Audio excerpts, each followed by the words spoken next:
नवरात्रि में माँ दुर्गा के 9 रूपों की पूजा होती है।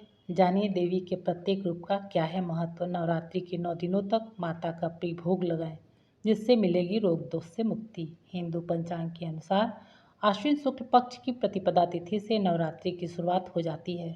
शरद ऋतु में आने के कारण आश्विन महीने की नवरात्रि को शारदीय नवरात्र कहते हैं। इस बार 15 अक्टूबर 2023 रविवार से 23 अक्टूबर 2023 सोमवार तक शारदीय नवरात्र के पावन पर्व का आयोजन किया जाएगा।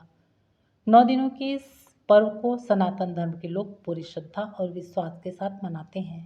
नवरात्रि पर माँ दुर्गा के अलग अलग 9 रूपों की पूजा की जाती है। माँ दुर्गा के सभी रूपों का अपना एक विशेष महत्व है। माँ दुर्गा के इन 9 रूपों की उपासना करने से व्यक्ति को मनवांछित फल की प्राप्ति होती है। आइए जानें कि नवरात्रि में माँ दुर्गा के सभी 9 अवतारों की पूजा करने का क्या महत्व है। माता शैलपुत्री, माता ब्रह्मचारिणी और माँ चंद्रघंटा की पूजा। पहला, नवरात्रि के पहले दिन माता शैलपुत्री की पूजा की जाती है। माता शैलपुत्री पर्वतों के राजा हिमालय की पुत्री हैं। चंद्र दोष से मुक्ति पाने और निरोगी रहने के लिए माता शैलपुत्री के चरणों में गाय का घी अर्पित करें। दूसरी नवरात्रि पर माँ ब्रह्मचारिणी की पूजा की जाती है। शिव जी को पति के रूप में पाने के लिए माता रानी ने ब्रह्मचर्य नियम का पालन करते हुए कठोर तपस्या की थी। इसी कारण माँ दुर्गा के इस रूप का नाम माता ब्रह्मचारिणी पड़ा।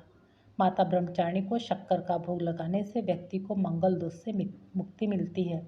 तीसरा, नवरात्रि के तीसरे दिन माँ चंद्रघंटा की पूजा की जाती है। माँ चंद्रघंटा के माथे पर आधा चांद विराजमान है, इसीलिए इन्हें माँ चंद्रघंटा के नाम से पुकारते हैं। कुंडली में स्थित शुक्र दोष का निवारण करने के लिए माँ चंद्रघंटा की पूजा करना विशेष फलदायी होता है।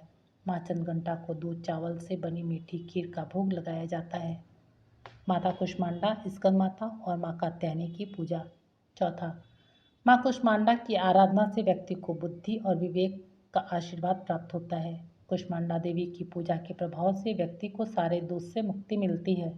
पांचवा, नवरात्रि के 5वें दिन स्कंद माता की पूजा की जाती है। माता पार्वती के पुत्र कार्तिकेय का नाम स्कंद है, इसीलिए स्कंद की माता होने के कारण माँ पार्वती के इस रूप को स्कंद माता कहा जाता है। स्कंद माता को केले का भोग लगाया जाता है। स्कंद माता की आराधना से बुध ग्रह दोष का निवारण होता है। छठवां, आश्विन महीने की छठी तिथि को माता पार्वती ने ऋषि कात्यायन की तपस्या से प्रसन्न होकर उनकी पुत्री के रूप में जन्म लिया। इसी कारण इन्हें माता कात्यायनी कहा जाता है। नवरात्रि के छठे दिन माँ कात्यायनी की पूजा होती है और इन्हें शहद का भोग लगाया जाता है। माता कात्यायनी की पूजा से गुरु ग्रह मजबूत होता है। कालरात्रि, महागौरी और माता सिद्धिदात्री की पूजा। सातवां, नवरात्रि के 7वें दिन माँ कालरात्रि की पूजा होती है। माँ कालरात्रि को गुड़ का प्रसाद अर्पित किया जाता है। माँ कालरात्रि की उपासना करने से शनि दोष का प्रभाव कम होता है और व्यक्ति को जीवन की बाधाओं से मुक्ति मिलती है। आठवां, नवरात्रि के 8वें दिन माता के महागौरी रूप की पूजा की जाती है। माता महागौरी को नारियल अर्पित किया जाता है। दुर्गाष्टमी के दिन ब्राह्मण को भोजन करवाकर नारियल दान में देना शुभ होता है। महागौरी की पूजा करने से संतान सुख की प्राप्ति होती है और राहु दोष का निवारण होता है। 9वां, केतु दोष और अकाल मृत्यु के भय से मुक्ति पाने के लिए नवरात्रि के 9वें दिन सभी सिद्धियों की देवी माँ सिद्धिदात्री की पूजा की जाती है। माता सिद्धिदात्री को तिल का भोग लगाया जाता है। माता के सभी 9 अवतारों की पूजा से व्यक्ति की सभी मनोकामनाएं पूरी होती हैं। यदि आपको हमारा वीडियो अच्छा लगा तो प्लीज़ लाइक, कमेंट, शेयर करें और जो मित्र पहली बार देख रहे हैं वो प्लीज़ एक बार सब्सक्राइब करें। धन्यवाद। नमस्कार।